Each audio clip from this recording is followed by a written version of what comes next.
Go back to where you came from. We don't want your kind in this town." Officer Derek Hayes knocked the lilies from his hands. Petals scattered across the pavement.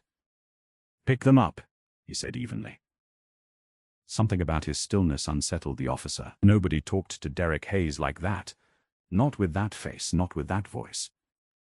"You giving me orders?" "I'm asking once." "I'm telling you to move. I don't take orders from men who hide behind a badge." Hayes's jaw tightened. Some quiet alarm told him to slow down. He ignored it. Pride always won with Hayes. He grabbed the man's wrist hard. "Sure, man," the stranger said. "Big mistake." Phones rose along the sidewalk. Nobody stepped in. And David Hahn stood straight, steady, his pulse calm under the grip. Have you ever been hated by someone who never once asked your name? The morning David Hahn came back to Ashwood, the town had not changed in 20 years. Same grain elevator on the edge of the fields, same diner with the flickering sign, same narrow streets where everyone knew everyone and strangers were noticed fast. He drove in slow, windows down, a rental car humming under his hands. The radio played low. He had flown in the night before, 3,000 miles from the city where he lived now, and he had told almost no one he was coming. This was a private trip, a quiet one, just him and a date on the calendar he never let pass. Today was the anniversary of his father's death. Joseph Hahn had raised him in a narrow house behind the old dry-cleaning shop on Willow Street. He had pressed shirts and turned collars for 31 years, hands cracked from the steam, and he never once raised his voice and never once bowed his head. He taught his son one rule above all others. Say little, watch everything, let them underestimate you, and let the truth do the rest. David had carried that rule a long way, further than his father ever imagined, into rooms his father would not have recognized and would not have approved of. His father had died while David was overseas, a phone pressed to his ear as the old man's voice went thin.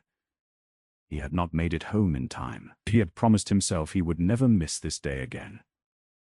David parked near the square and stepped out. He was dressed with quiet care. A charcoal overcoat, a dark sweater beneath it, trousers pressed to a knife's edge, plain leather shoes that made no sound on the curb. Not flashy.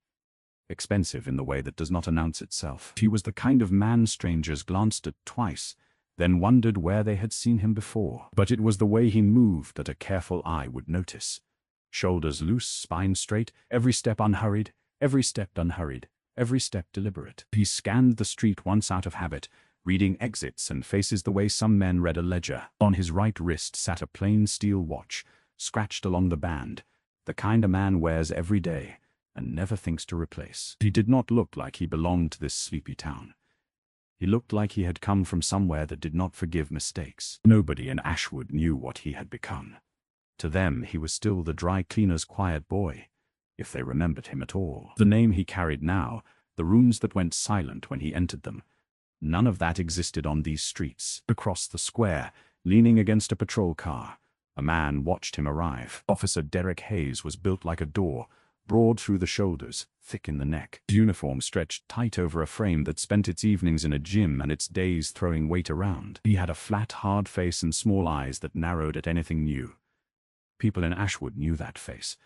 They crossed streets to avoid it. Hayes had worn the badge for 11 years. In that time he had collected complaints the way other men collect parking stubs and watched every one of them disappear. His chief, Roy Kessler, called him a good officer who got results. The folder in the basement told a different story. Nobody downtown dared open it. He prided himself on knowing who fit in Ashwood and who did not. And the man stepping out of the rental car, unhurried and unfamiliar, did not fit his picture of anything. He pushed off the cruiser and started walking. David did not see him yet. He was looking at the flower stand on the corner, the bright buckets outside Pruitt's Market. White lilies sat near the front, his father's favorite. Every year he found a way to bring some, no matter what continent he was on. He crossed toward them, coat moving with his stride, and for a moment the morning felt soft, almost kind. A bell rang over a shop door. A child laughed somewhere down the block. He reached for the flowers, and a shadow fell across the bucket before his fingers touched a single stem. "Hold up," a voice said behind him, low, pleased with itself. "You lost, friend?"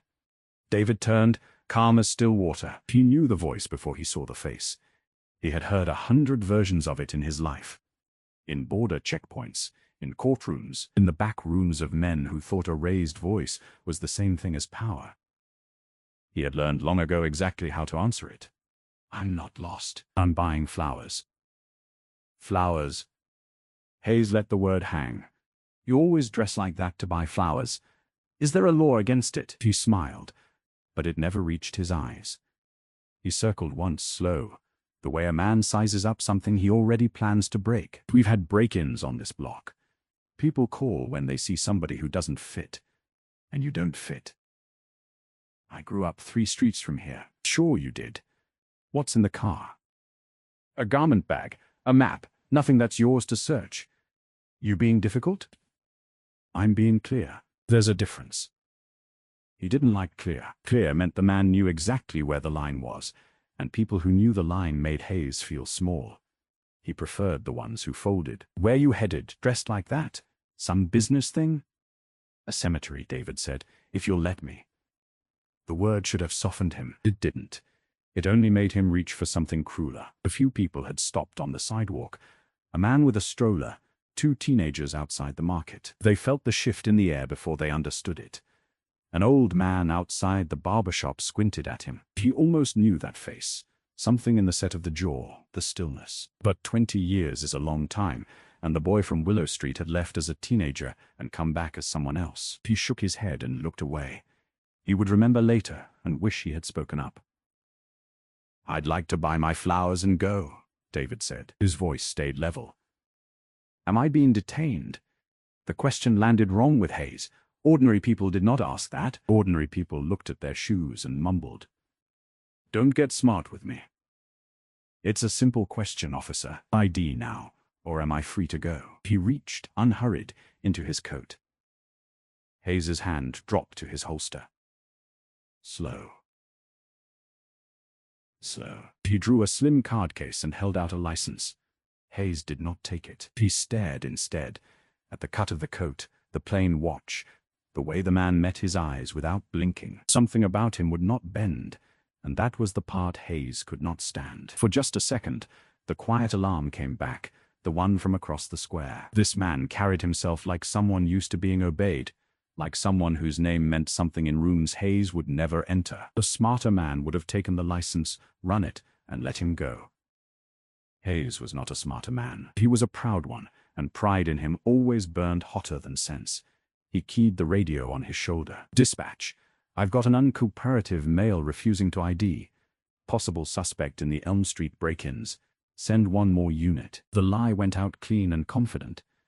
There had been no description tying him to anything. Hayes had invented a suspect and dressed a stranger in it. That was how it worked. You said the words into the radio and the words became the record. He slapped the card case out of David's hand. It hit the pavement. The license skidded into the gutter. Oops.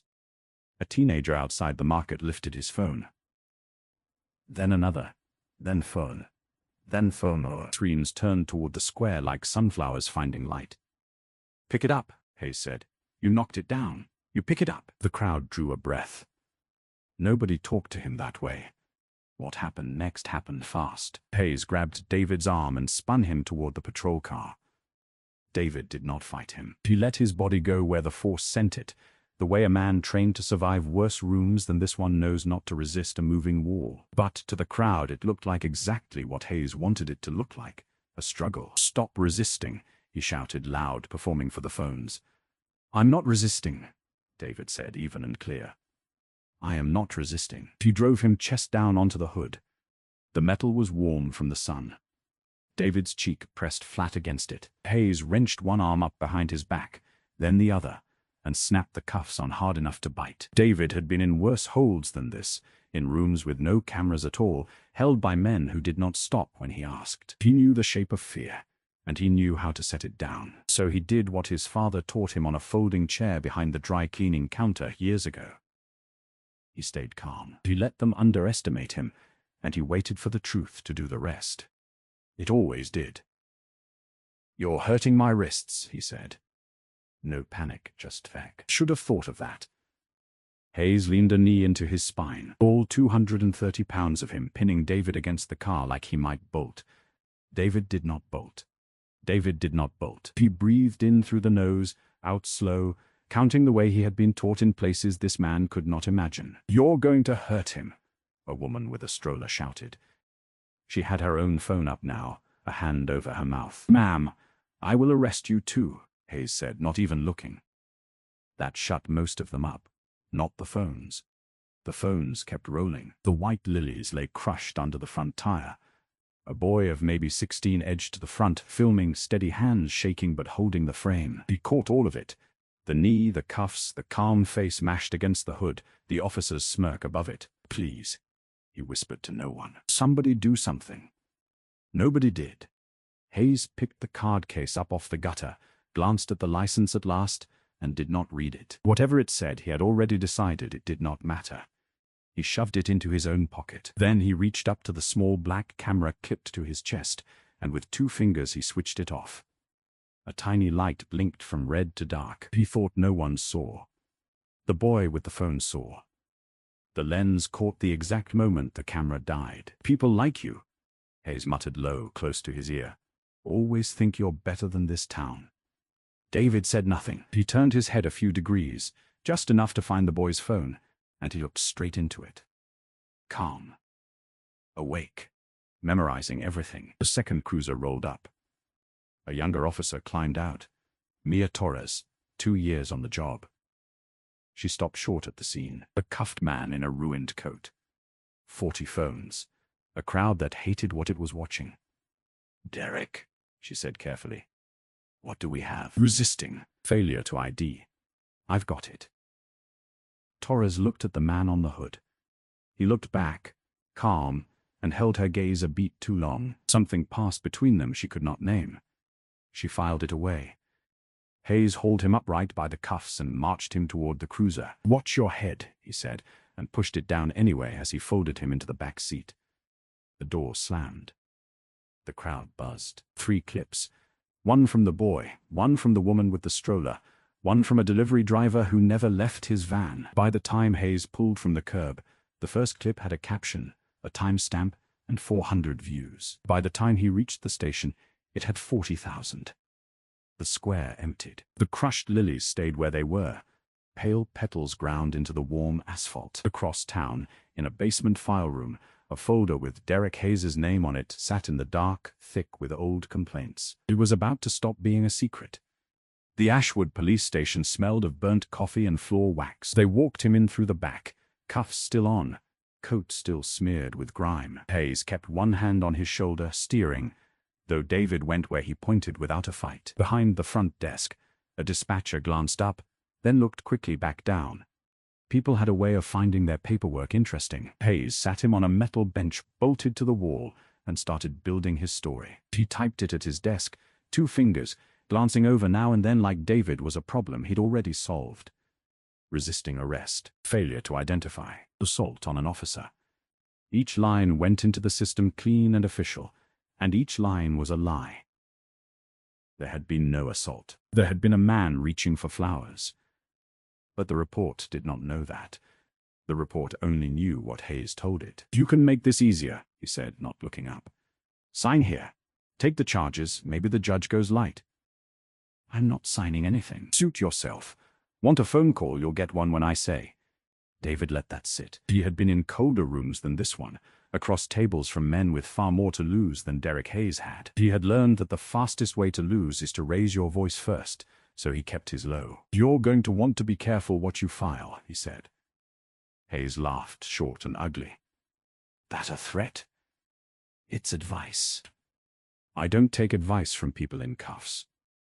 He pulled a form from a drawer and slid it across the desk. "Last chance to cooperate." "Dude, I've cooperated since the first word out of your mouth," David said. "You just weren't listening." Outside the station, the morning was already getting away from him. The boy's video had a title now. Someone had clipped the worst 10 seconds.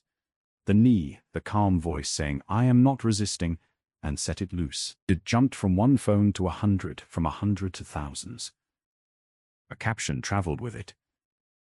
"Cop cuffs a man for buying flowers." The numbers climbed while Hayes typed, blind to all of it, certain he was still the most powerful man in the room. None of that noise had reached the basement yet. Inside, Mia Torres stood near the evidence counter with a clear plastic bag in her hand. It held David's things, a phone, a set of keys, and the slim card case Hayes had shoved in his pocket and then dropped on the counter without a second look, already bored of it. Torres was not bored. Something about the man on the bench had stayed with her. The stillness, the way he watched the room like he was reading it. She had met scared people, and she had met guilty people. This man was neither. She unsealed the bag. She told herself she was only logging the property the way procedure required. That was half true. The license sat in the front slot, the one Hayes never read. She read it. Then she read it again, slower, because the name had started a small alarm ringing somewhere in the back of her skull. It was a name she'd seen once before, months ago, on a memo that had come down from the State Fusion Center and been quietly filed away. A name flagged for information only. Do not approach, do not detain, contact Agent Cole immediately if encountered. Her stomach dropped. She looked up across the room. David was already looking at her. You found it, he said quietly. Now think carefully about what you do next. Torres's mouth had gone dry. She did not reach for her radio. This was not a radio call. This was the kind of thing you did not put out over an open channel for the whole county to hear. She closed the wallet and walked it across the room to Hayes's desk. Derek, she said careful, you need to look at this. I'm busy. You have to look at it now. Something in her tone made him glance up. Torres did not talk to him like that. Nobody did. Twice in one day. She took the wallet with an irritated snatch, ready to be unimpressed. He read the license this time. The name meant nothing to him. Men like Hayes never learned the names of the people they stepped on. Then Torres slid a folded printout forward, the one she'd pulled up on the terminal. A name, a photograph 12 years old, and underneath it a single line in bold red. Object of active federal investigation. Do not approach. Do not detain.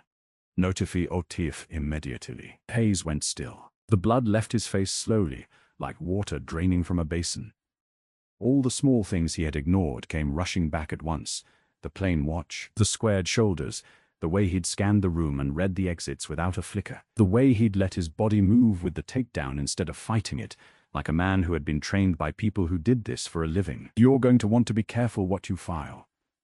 He had laughed. He was not laughing now. A younger officer by the coffee machine set his cup down without a sound. The dispatcher would not meet anyone's eyes. Even the air in the room seemed to understand before Hayes did. He had run a stranger's face into a manhunt fantasy, cuffed him on a public sidewalk in front of 40 cameras, and switched off the one piece of equipment that would have shown the truth. There was no version of this morning he walked away from clean. He knew it. He just could not move. The phone on the front desk rang. The dispatcher answered it the way she answered every call, bored halfway through a sip of coffee. Then she sat up straight. Yes, ma'am, she said, twice. She covered the mouthpiece and her voice came out thin. It's a federal agent. Organized crime task force. She says her surveillance team lost his signal an hour ago and they want to know if we have him in custody. The room went quiet. Not movie quiet, real quiet. The kind where everyone suddenly hears the hum of the lights and their own heartbeat. Hayes stood frozen at his desk, the wallet still open in his hand. On the bench, David Hahn rose to his feet. He did it without drama, without a single fast movement, and yet the whole room turned toward him like iron toward a magnet. The cuffs were still on. The coat was still ruined. None of it mattered. My name is David Hahn, he said. His voice had changed. Not louder, simply the voice of someone who was used to being heard the first time. I came home this morning to put flowers on my father's grave. I was stopped without cause. I was assaulted. I was cuffed and charged with crimes I did not commit, and the camera that would have shown the truth was switched off on purpose. His eyes found Hayes and held him there. Take these off, and then nobody touches anything on that desk. Every report, every log, every recording. It is evidence now. For a moment, Hayes did not move. His whole career had been built on being the biggest man in any room. That room had just been taken from him by a man he could have let walk 20 minutes ago. It was Torres who crossed to him, hands still unsteady, and unlocked the cuffs. They came off with a soft double click. David lowered his wrists and rubbed them once slow. The red lines were plain for every phone in the building to see. "Thank you, Officer Torres," he said quietly. He had read the name on her chest. He read everything. By early afternoon, 2 sedans pulled into the Ashwood station lot. The woman who stepped out of the first had not come to ask permission. Her name was Renata Cole, a senior investigator with the Department of Justice's Civil Rights Division, on loan that week to a federal task force she would not name. She had seen the same clip the rest of the country had seen, on a screen 400 miles away before she ever got in the car. She came through the front doors with a badge in one hand and a list in the other. "I want every report filed today. Every body camera in this building, worn or not. Dispatch logs, booking record, duty roster. And I want the officer who made this arrest in a room alone in 10 minutes. Nobody argued. The chief had stopped pretending he ran the building an hour ago. Cole found David in a side office, coat still ruined, a cup of untouched coffee in front of him. The two of them looked at each other for a long moment. One wore a federal badge. One had a name that made the walls of certain rooms go quiet on 2 continents. Both were used to people flinching first. "You could press this a dozen ways," Cole said. "Some would end his career by tonight. Tell me how you want to play it." David thought about it. "By the book," he said. "I don't want a fast answer. I want a true one. If you cut a corner for me, this town learns the wrong lesson, and the next person cuffed on that sidewalk won't have a name that scares anybody." Cole studied him. There was a question sitting behind her eyes. The actual reason her team had been watching him for 2 years. The reason his name carried a federal flag at all. And she did not ask it yet. That was a different file, for a different day. "Understood," she said, and it was the answer she'd hoped for. The investigation started with the cameras. Hayes's body camera told a strange story. It recorded the walk-up.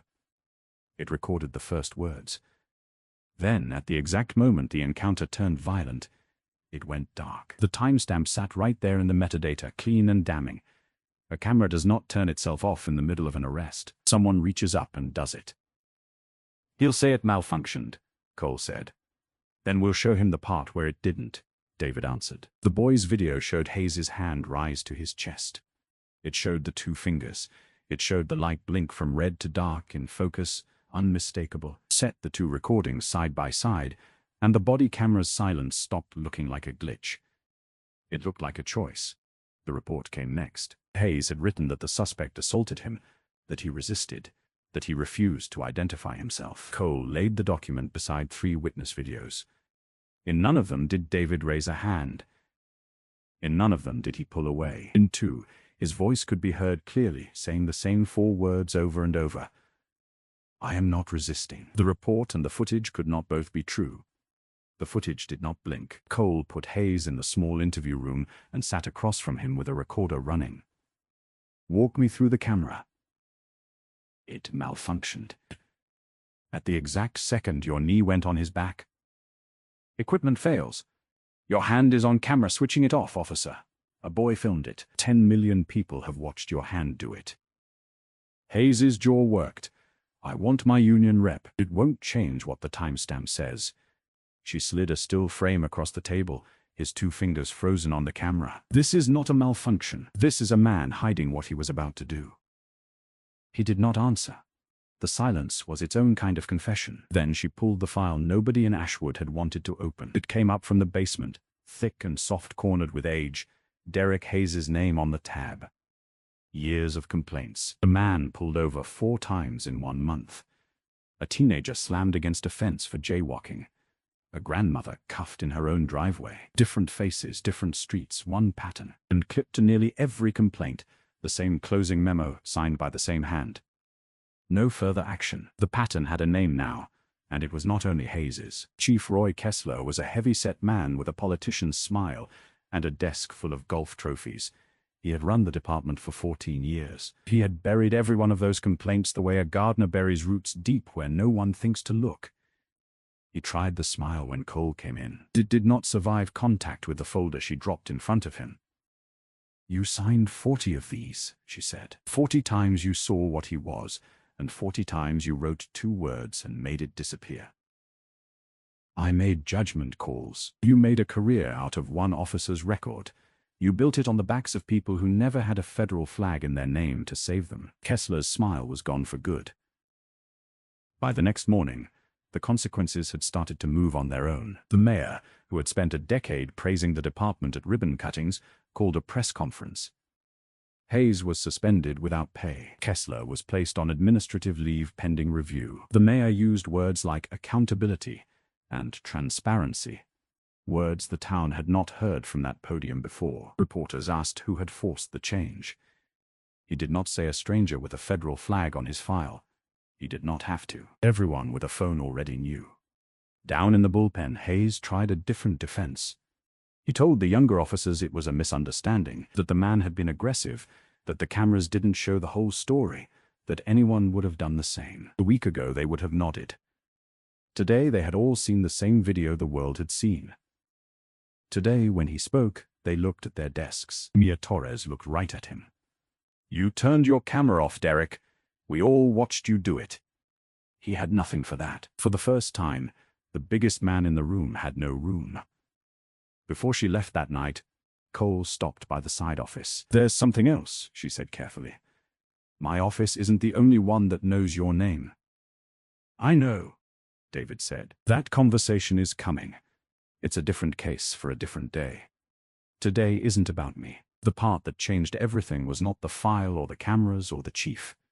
It was the people who started showing up. Word had spread that someone was finally listening. By the second day, they came to the station and to the reporters camped outside it, one after another. They told stories they had carried alone for years. The man pulled over 4 times.